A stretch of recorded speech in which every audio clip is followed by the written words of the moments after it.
People are looking for something. We can't always get what we want. You know, sometimes life is rough.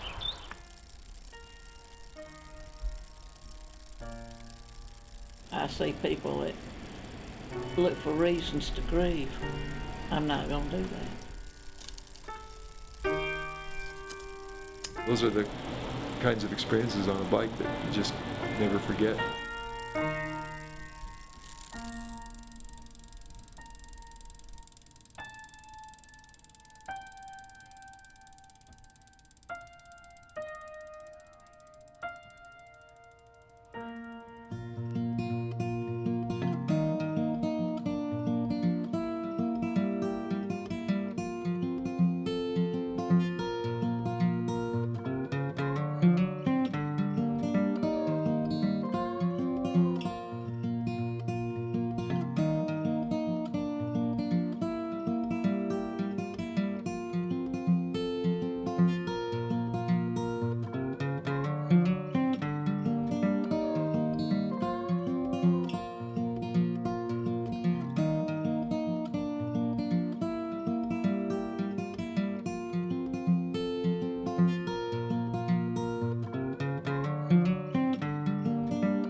By the time the lightning struck, I just about had enough. 'Cause times are hard and times are rough, I'm moving on. And Lord knows I have been around, but when I get back on the ground, I think I'll just stick my thumb out and hit the road. And even if I have to walk, I'll go. I'm ready.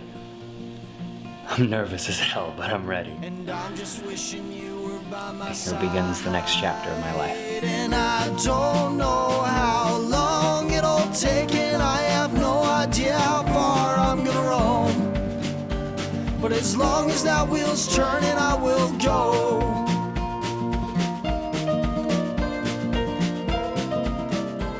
My name is Mark Vashro, and I'm bicycling across the United States, starting from Boston, Massachusetts, through New Orleans, Louisiana, up to the Grand Canyon, and ending at the Pacific Coast in San Diego, California. Taking that ferry boat ride. I will be self-supported for most of my trip, until I meet up with my parents who will help me through the desert of the Southwest. The plan is to camp, stay with friends, family, and whoever else I meet on the road. The day has come to leave on this epic adventure, to throw myself into the unknown and transform myself into something. Anything.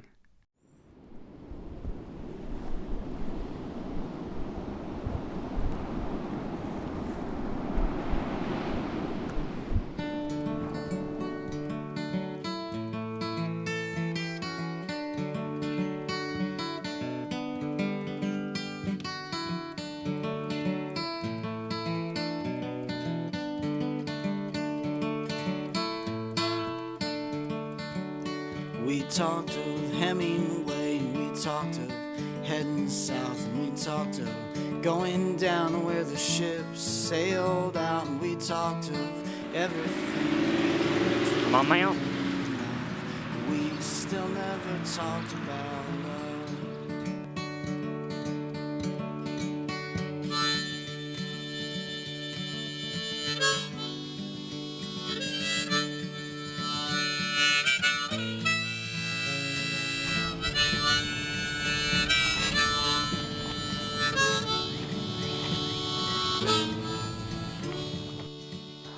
Even though I'm doing this trip on my own, I know I need to learn from the experiences of others that I meet along the way.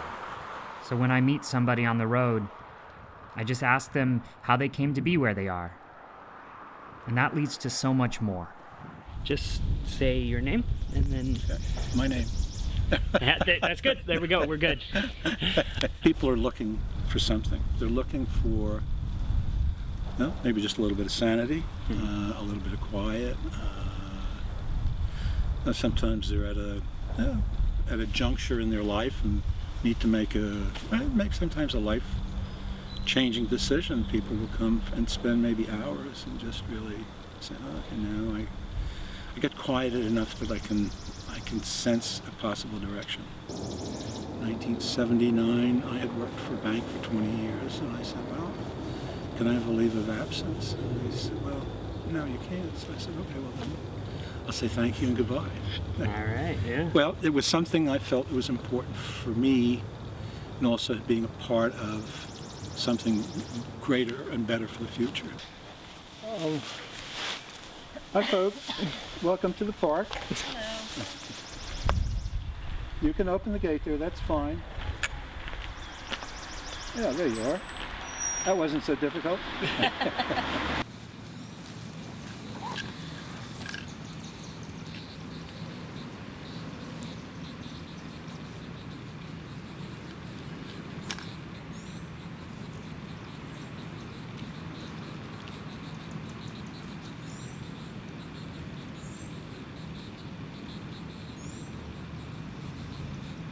Over the last several years, I have realized that I've lost touch with what makes me passionate in life. I've stopped having opinions on things because I was worried that others would think I was wrong. I've even pushed my mother and father away. It's taken me a long time to realize that I've lost my self-confidence. And in order to gain some of that back, I've written down a list of things that I want to do in my life. One of them is bike across the United States. I'm now wrapping my life around this goal of learning who I am and what that means to me. I made the decision to take this trip right before I met Lara, my girlfriend for the last year and a half. And even though we're in the middle of a wonderful relationship, the time had come for us to say goodbye. Of the many people in my life who supported the idea of this journey, she was my biggest source of strength. I'm so grateful for her support. I hope she's happy.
I find that if I get up in the morning and I'm not feeling good, if I don't get up and go and do something or see somebody, then I can feel bad all day. But if I get out of myself and go be with somebody, I firmly believe that has a lot to do with your health. I feel like I'm starting to get a fever, and this is hard. It's supposed to be, because it's hard. Around every turn, I wanted to stop. Sometimes I did stop. I stopped like halfway up the hill, which is obviously not good, but like physically I couldn't take it anymore. Mentally I couldn't take it anymore. And how am I gonna get across the country if I can't even get past the Berkshires?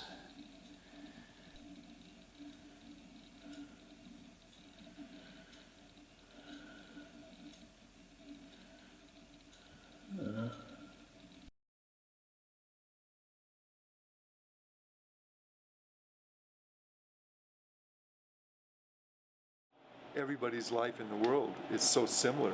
I mean, it's we all share common joys and happiness, and we all share common problems too, you know. And so we're all in the same family. But you got your good people too, and you got your bad people that'll help you. You know, there's not all bad people out there. There's a lot of good people too.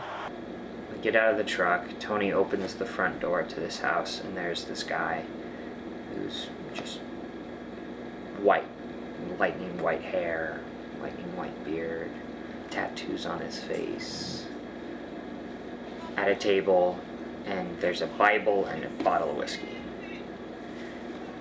And I'm like, I'm gonna die. You know, like, this has never happened to me. This is the things that happens in films. Like, it was literally like door open, camera push in on the killer, you know, like, and I take that breath, and I take that step, and I enter into his house, and he looks up at me and says, "Hi, I'm David Gibbs. Like, David Gibbs.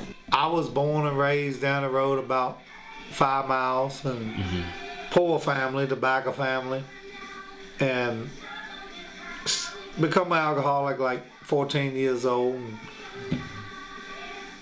18 years old, was married, big time alcoholic, and had 3 beautiful sons, twins and little boy. Alcohol took it all. Ended up, they left and went to Carolina about 1998. Left me here, and I've been stuck in a rut. Yeah. I'm a product of my family. My family ruined me when I was a child, and I was taught, get drunk, beat your wife's ass every day, and that's life. You accomplish in life. It didn't work with mine though. She booked up. Do you have family around here, or? I got mom, brothers, couple sisters. We don't click. Our family won't all that tight, you know. Yeah. We love each other, but we ain't all that tight. The ones I love is in Carolina, and I can't get to them because I live off $1,000 a month.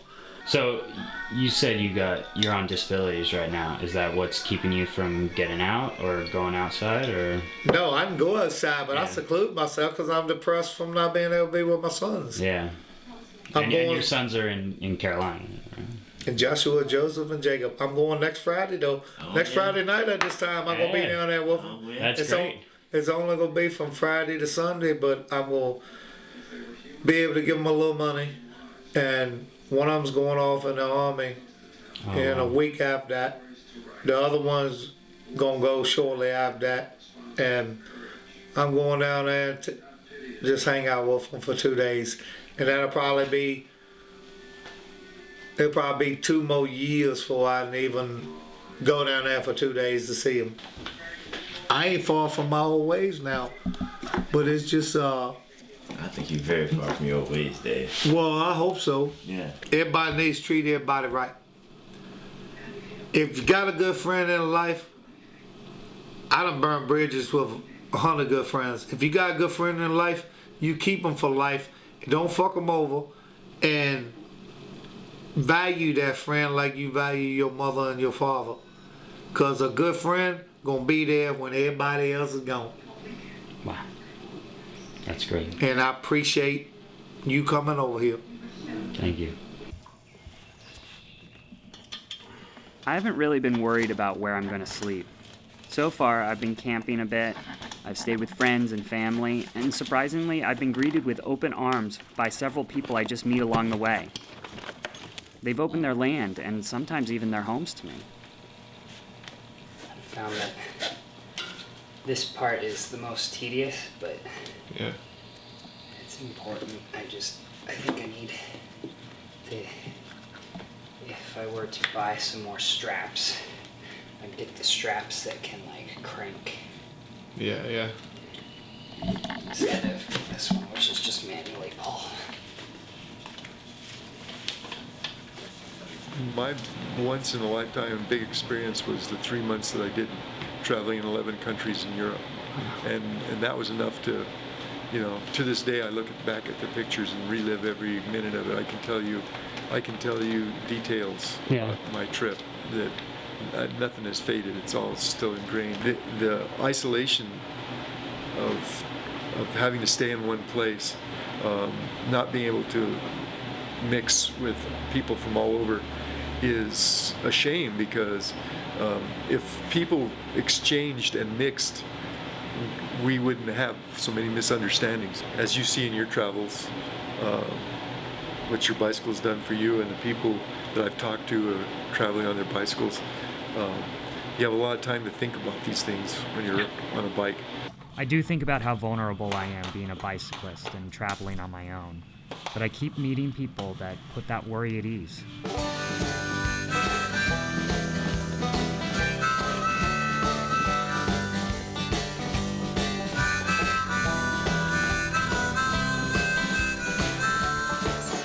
There's a phone booth in the woods.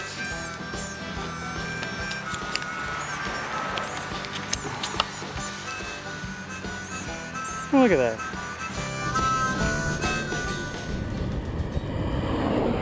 If you can just say your names again, I know them, but which for one the of my camera, real name? Or? Both, your real name and then the name you go by. All right. Yeah, go for it. Let me know you're ready. Yep, go for it. All right. My name is Barry Peak, and nickname is B. Right on. And we just met my man, Mark. And he said he rode this bike. Show your bike. He said he rode this bike from Boston. And he said that he going to Birmingham, somewhere else, and then he gonna go to San Diego. Yep. So you were born in South Carolina? Yeah, You lived here all your life? Raised all my life. In this area? Yeah, Or? I mean, About 15 minutes away. like you, Yeah. we got people. I done been to Detroit. I done been to. I got people in Detroit. I got people in Pittsburgh. I got people in Atlanta. I got people. I got people everywhere. So, I was born and raised here. But when I get ready to hit the road, I got places to go. My Somebody had to stay. That's right. take And our daddy was the last one to stay with our grandfather. Oh, okay. My grandfather was still living at the time. So all our brothers, all our uncles, they left before my daddy. Okay. So my daddy didn't want to leave his daddy down here by himself, so we stayed. Oh, wow. But other than that, my mama told me, other than that, you wouldn't have been talking to us now, because we were probably in Pittsburgh natives. You know? Yeah. You know, but you know, that's the way it goes. But us, it's 7 of us. 7 of you? Yeah. Oh, right on. Four sisters and 3 brothers. Oh, we right. got another brother. Cool. And where do you range in the... Well, he the oldest. I'm 57. The hand the next. She 56. Gotta be someone along there. Then Belle. I can't remember what her age is. Then who? Me, Annabelle. And I'm 53. Yeah. So, I mean, our youngest sister, what teen is about? She got to be 40, ain't she? Yeah. So, that's our Easy. baby sister. Easy. Yeah. Easy. So, you know, that we range. He the old. He 57. He the old. And we lucky to still have our mom and dad. My dad was dead at 84. Yeah. And my mom 80. 80. Wow. And we still got them. Still got them.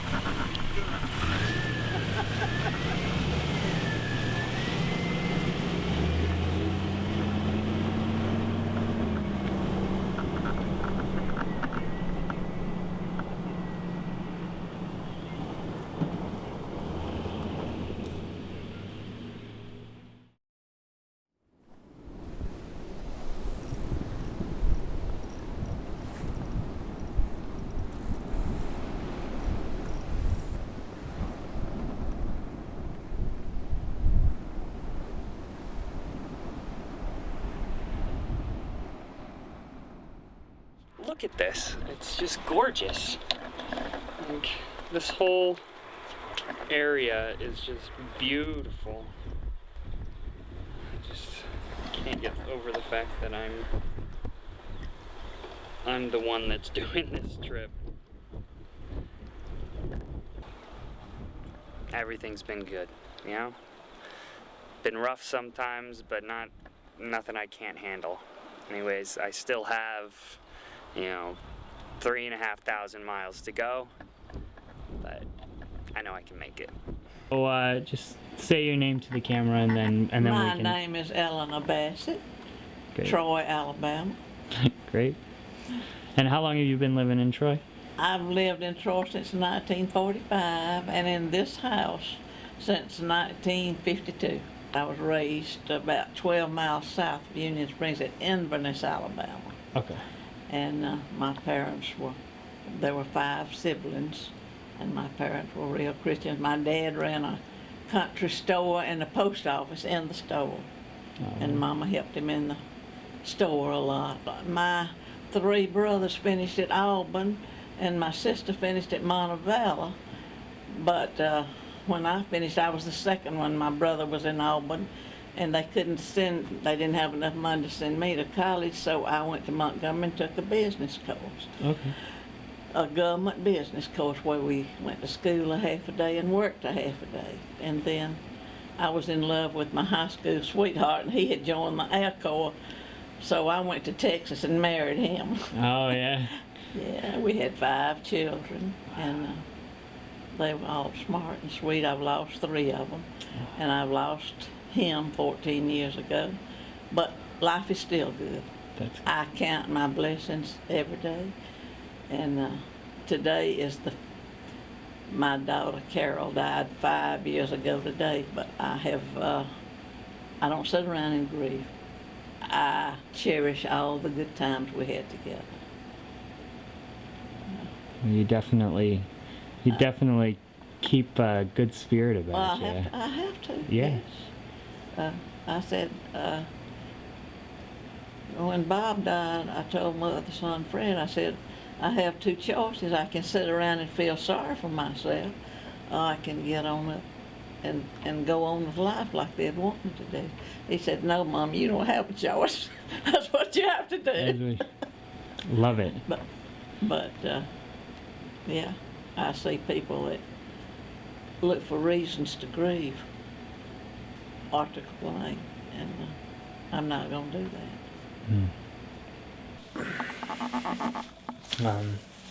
It is May 18th, 2010, and I just had a talk with Granny, and she was wonderful. It was wonderful hearing about her life and why she lives in Troy, and it was beautiful. But what was more beautiful was the fact that I was accepted into her home just because her niece called her and said, hey, there's this guy who's biking across country. Can you house him?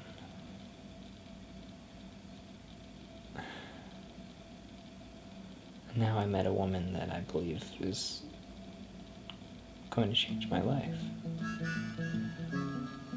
Positive attitude. Positive attitude.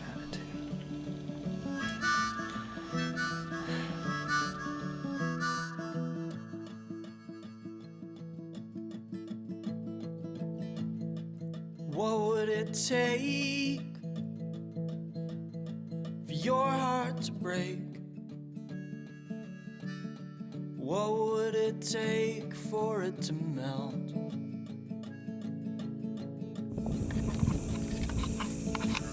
Onward. You better be perfect as can be. This is where I'm staying tonight. Not even know how to sing. Damn it, man, damn it, man, damn it, man, boil the gin. 'Cause I smoke too much, I drink too much, I swear too much, and my life is riddled with sin. And there ain't no point in playing a game you can't win. Today, I got my first flat. So, I was biking down a hill. I hit about 33 miles an hour, and I think I just hit a rock or something in it, and it pushed the glass that was already in the in the tire, which I found and took out, through the tube, and so I had to do my flat. So here's my bike. I used the camera tripod as a stand, so I didn't have to take off the front gear. And yeah, I did it in, let's see, 15 minutes. That's pretty good for a first flat, right? All right. So, trials and tribulations of Bike Against the Wind. Down it, man, foil the gin. 'Cause I smoke too much, I drink too much, I swear too much of my life is riddled with sin. And there ain't no point in playing the chain. No, there ain't no point in playing the chain. No, there ain't no point in playing the chain. You can't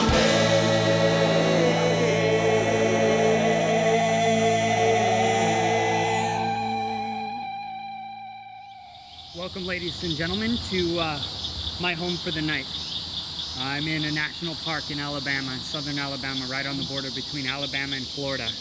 And this is my home for the night. Free living, camping in a national park. It's fantastic that our country has this because it's gorgeous. You just have to be aware of your surroundings and clean up after you leave. So I gotta get my tent up and my things away before it goes dark. So I hope you're enjoying my travels, because I am. Oh yeah.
A recent oil spill in the Gulf Coast of Mexico has dumped millions of gallons of oil into the ocean.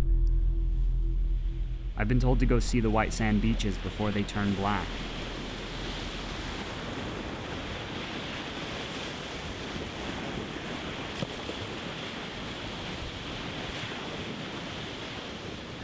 The way that this oil spill is looking, like, what are you thinking that you're going to be doing? I mean, it don't sound good.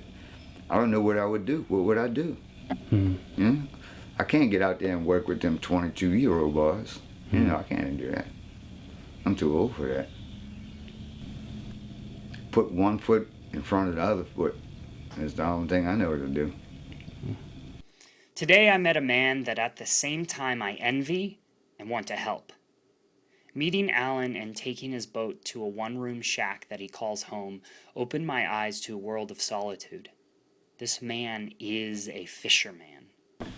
So what is it about fishing that you enjoy that keeps you putting another line out there even though people cut it? And I've been fishing forever. And that's my heritage. You know? It's just, it's in my blood. I just love to do it. You gotta love it. If you don't love to do it, you can't do it. You'll never do it. Because it's not an easy job. Yeah. The struggle that he already deals with in life seems like it could only get worse with the coming of the oil. I wanted to help, but all I could offer was a lens and an ear to capture his story. The place I have right now, I moved here in '85. But I was coming down here staying with this friend of mine, was a fisherman for about 3, 4, 5 years before that. Then Katrina blew all the place, blew everything away, and I rebuilt another place by myself. As I learned more about the spill, honestly, the less worried I was about the beaches turning black, and I became more observant of how people dealt with the disaster. I was more concerned about the human character than nature.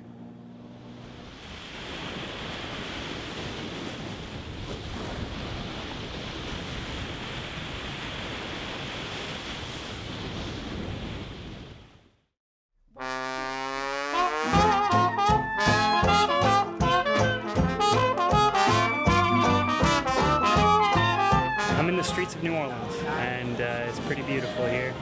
I'm in Pirates Alley, which is, I have to say, one of the most beautiful old French areas that I really like. It has cobblestone roads and beautiful architecture.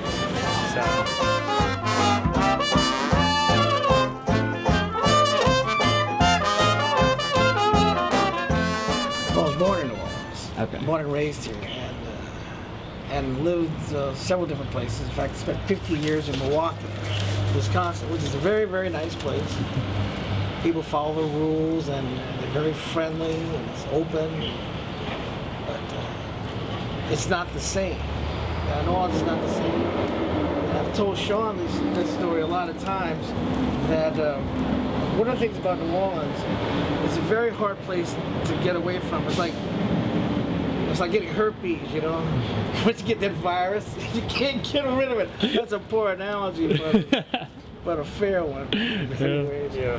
There's a sense of connectedness and belonging, like certain joyfulness and an affection for New Orleans that kind of binds people here, even if they have other differences.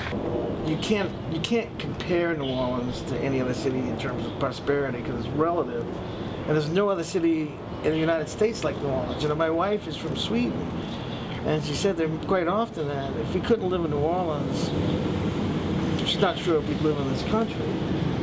So New Orleans has habits that it has to break, and it has habits that things that people have learned, certain ways of living, certain ways of doing business, certain ways of being rewarded, that has to change. Cities that work, the beloved cities of the world, are organic and alive and constantly evolving organisms in many ways.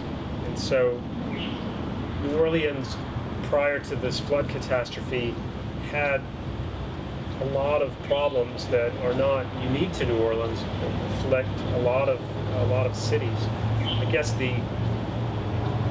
what we're seeing is that this catastrophe has pretty much united a community across all lines related to race, sex, color, creed, you name it. When is it rebuilt? Like, what is it that makes it rebuilt?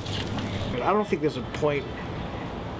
And I started to worry about not a that. destination Yeah, it's you not a reach. destination. No, like you wait 10 years or 12 years. Oh, we're gonna get better in 12 years, and things gonna be perfect. We're gonna be back, and we're gonna be back to what? What are we gonna be back to? I think all we need to do is look at what we have and try to be better. You know, work on being more efficient. You look at some of the most livable cities in the world. None of them in the United States, by the way. But they tend to be cities that are progressive and open-minded to different ways of thinking and doing things different ways. And doing things, people in New Orleans have an inferiority complex for whatever reason. And it happened over the years because of our politics, because of the politics of the state. I think we need to think about ourselves differently. And that just starts with doing little things one day at a time. Have little victories. That's all we need to have is little victories.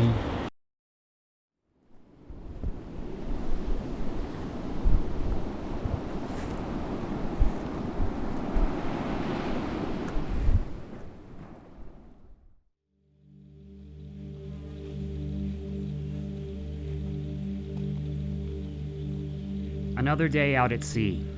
The travels are getting to me. I'm getting weaker and weaker each day, having trouble keeping the original pace that I had, and becoming more and more irritated in the evenings. I think I've started to get tired of traveling.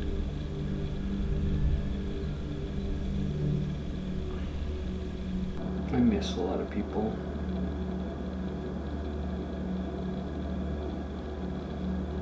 I miss Laura, I miss my friends. I'm getting plenty of sleep and eating plenty, but the documentary has taken a back seat to my mental state.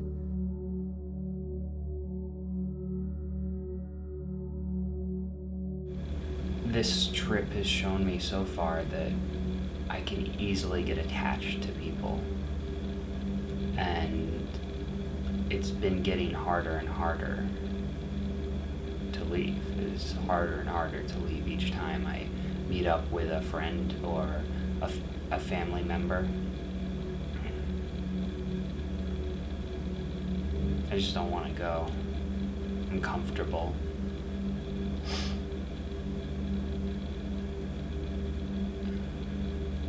I get the thoughts about, I should just stop this.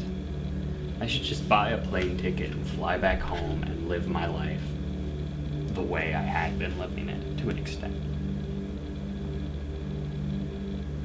I feel like I'm just delaying life again.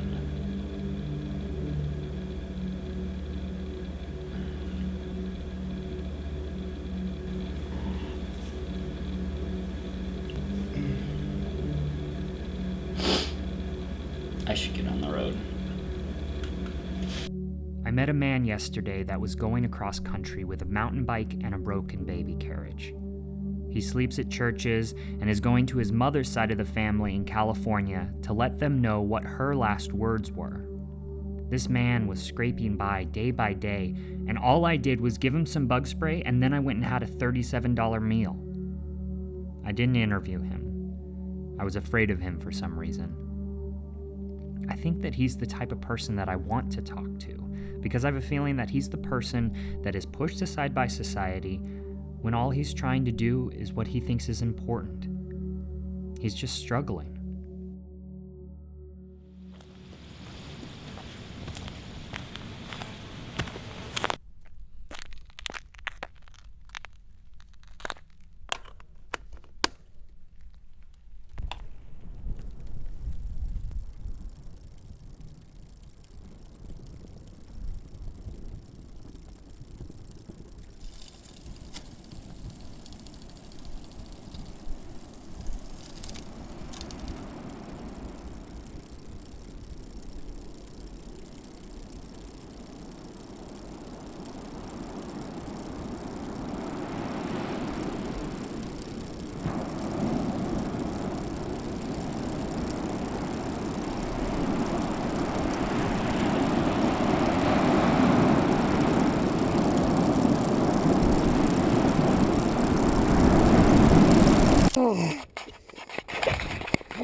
So I just had my first actual bike wreck. I'm torn up a little bit on my arm. Luckily nothing too major. Got a little bloody thumb. I was coming across the water here. I could tell there was a sign that said water on road, and I had ridden through one of these before and was fine, but what happened was I hit this section right here, which is really shallow, but it's all slime. It's all just this gunk. And so I came like this, slipped, and went sideways like that. You can see some scrapes on the cement. I slid about 10 feet. Makes you feel alive. Woo! See, my bag is a little done up a little bit, but the front bag popped out. It's all good. A little bit of damage there. Scraping here. Oh, God. Whew.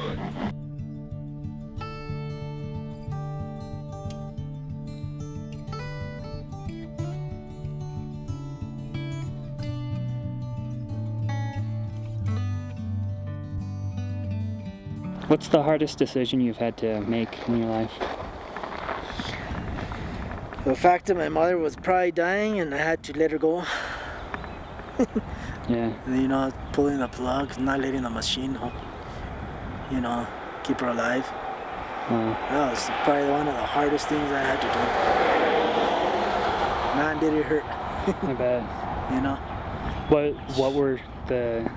What were some of the things that you had to like think through doing that? Well, you know, should we just keep her there? Maybe she'll get better, you know, stuff like that, you know, but why make her suffer too, you know? Yeah. You know, you got a machine breathing for her, she don't know. Well, I don't know, I've never been there, so, you know, who knows what she was really feeling, but hopefully it wasn't hurting, you know. We had to let her go, and that's it. We just had to let her go. It hurt quite a bit. And you were saying, what were you doing out here? Picking cans. Picking cans. Yeah. Right on, to get some money to go get some work. Get money, to get work, to get around and do what I gotta do. Yeah, man. So, you know, most of the jobs around here are all like $8, $7. And labor work at that. Yeah. That's starting pay. If you want to get anything around here or anything, you have to go to school to get the good jobs. Which is not a bad idea as well, you know. But you know, not even if you do go to school, how many people are going to school around here for the little bit of job that there is? Yeah. So either way, you get stuck either which way. There's always that one stop. You get a little bit, you get stopped again. You go that way, you get stopped again. So there's always something. We make our own world.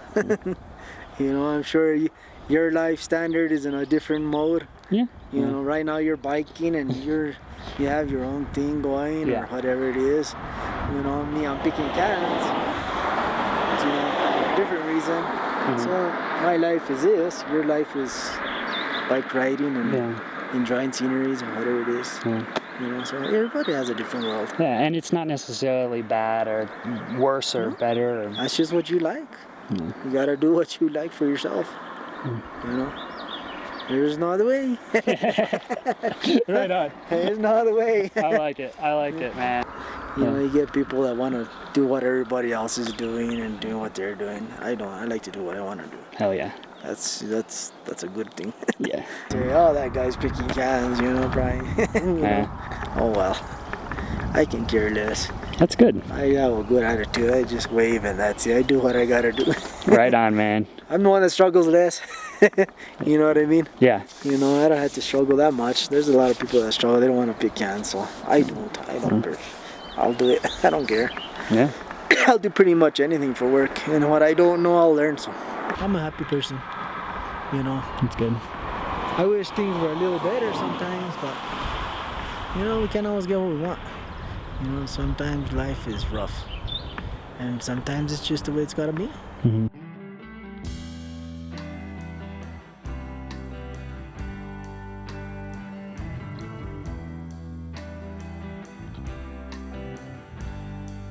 I've been thinking about my future, and I've finally decided that I could dedicate my life to Laura. I decided that I could sacrifice my desire to move to New York City and live in Boston for a bit longer in order to keep the relationship with her. I became satisfied with this compromise, and when I told her over the phone as I was standing on a bridge suspended 1,000 feet above the water, I was not prepared for her response. She did not want what I wanted. She had moved on. She said, "No, Mark, you need to do what you want. And we need to change in the ways we see our future together."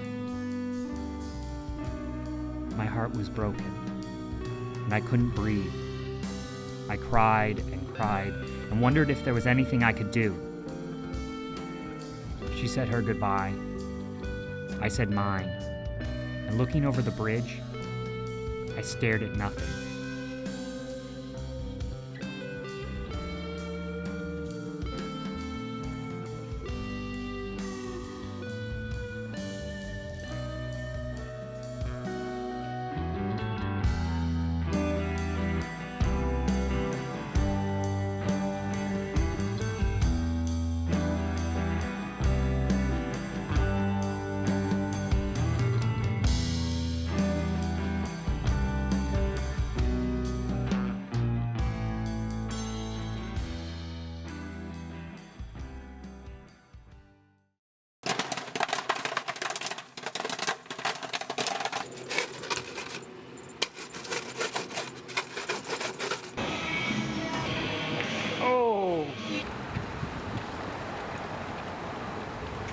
What? Doing a video?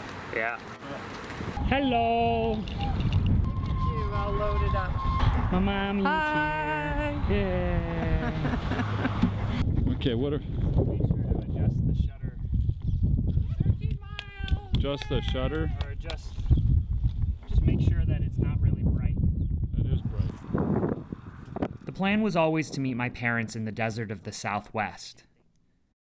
For the last 5 years, I've been making my own life on the East Coast, and they have been living in a small RV van, traveling and exploring their own path. You say something this morning? Something.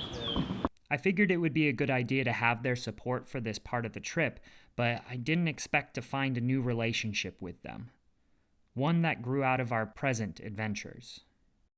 It's interesting, as I'm counting, I'm going through the dry seasons and the wet growth years, the dry years and the growth years. How do you tell? Well, where it's really tightly spaced in here is where it's real dry and doesn't grow very much. Mm-hmm. But like this year right here, it's real wide. It's almost a 1/4 inch wide, that string, that year. Tell me, do you have any recollections of, or what kind of feelings does being in the hills like this bring to you? Well, I like being back in nature. I like the idea of that everything is natural to an extent. I think it's something that I can do for a little bit, but I think I'm such a community person or a social person that I need people around. My mother biked across the United States for her 50th birthday, with a group of women all over 50. She has always been an inspiration to me. Sometimes when I don't even realize it. Well, most people don't do something if they think they can't do it. Yeah. They usually do it thinking that. And like people said, well, do you think that you won't make it across the country? I never thought that I would make it. I never thought about that either. I never had any feelings about I'm not going to be able to pedal up the hills. I'm not going to be able to. At this point, after I've done it, the thought that comes to mind is blasting down the hills. It terrified me. Yeah. I don't want to do it again. I was just thinking a few minutes ago that for you it's been 3 months, and or more than 3 months, and that's a big chunk in a year. You're 60, you're 50, how old are you? 55? 55. Shouldn't you have everything figured out already? We do. And we're creating it. It results in, hey, we don't have to be tied down anywhere. You know? We can be flexible, we can be, you know, kind of, it's been fun RVing around because we've seen how people live in their retirement ages, and what they do. Yeah. And I'll tell you, it's a killer to not do anything, to be there, to think you're going to live your same house, same way you lived, but you're not working anymore. That's when people die. You got to keep busy. You know, you got to enjoy life and do stuff. Whatever that stuff is, you got to do what you enjoy doing and get out and do it.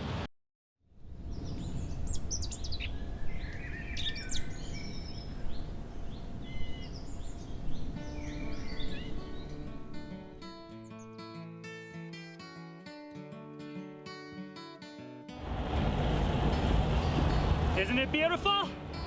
Woo!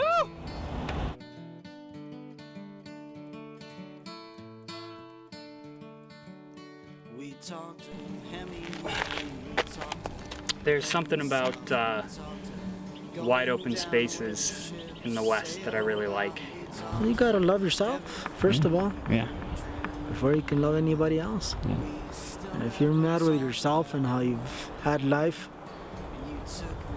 then you got a problem. As I stand on the edge of the earth, I look out and I see beauty, death, and life, all in the same area. It's just gorgeous. It's just beautiful and so striking because the sand looks like water. And then the mountains look like islands. I'm a sea captain traveling across an ocean of sand.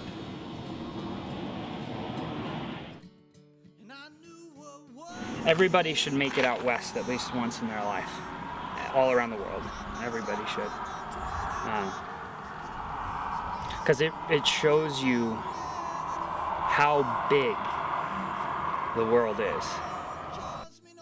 What do we got here? I'm here at the Grand Canyon, and it is beyond my imagination. From town to town, so many miles, so many different people all across the country.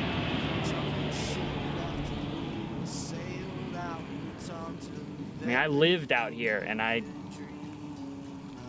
didn't even realize how important it was. Though you're still the one I've been dreaming of, we still never talked about love.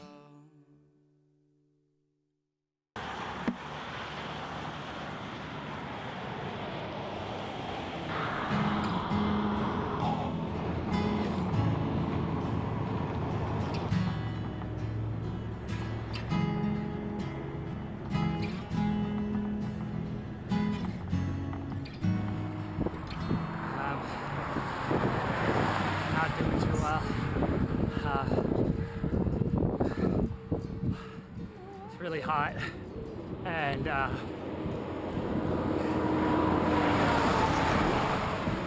thought I would be fine, but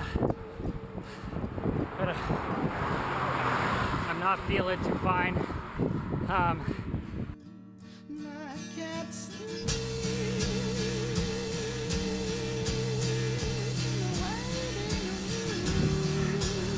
My legs are weak, throbbing, headache. Had food about 10 minutes ago, so I don't know what's the matter. Behind me is the last mountain range of the trip. This is it. I mean, it's It's my last big climb.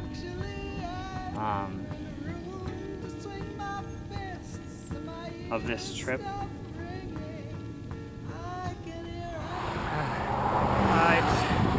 It's about 105 degrees, maybe more, and I've been climbing this mountain for the last 2 hours.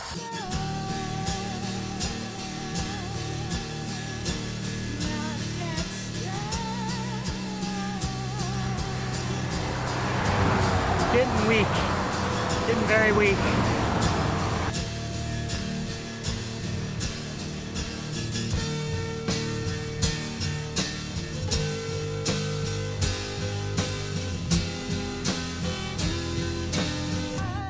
I don't think I'm sad. I'm happy. I'm excited. I'm excited. I'm excited! You know, I'm excited to go out and continue to explore and adventure and be a part of this world, this country, my life. I'm excited for that.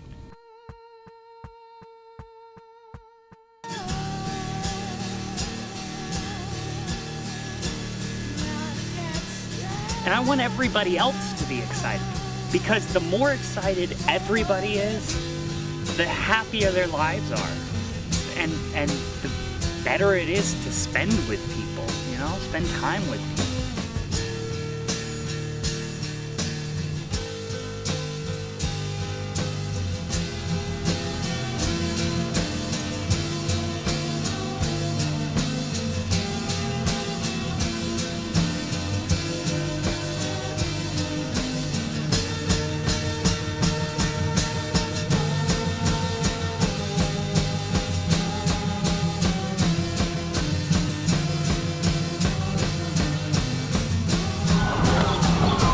Oh, what a life we lead.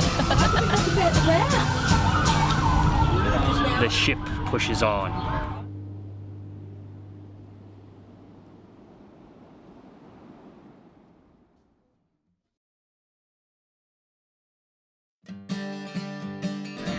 we recording?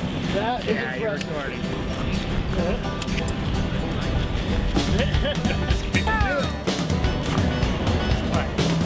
What do you want? I once met a girl with the biggest eyes that I had ever seen. We used to make love in that city by the sea. She would always talk about how she was headed east. So I went out there, but never found myself at ease. I once met a girl who was a little bit too young, but had myself convinced that she was probably the one.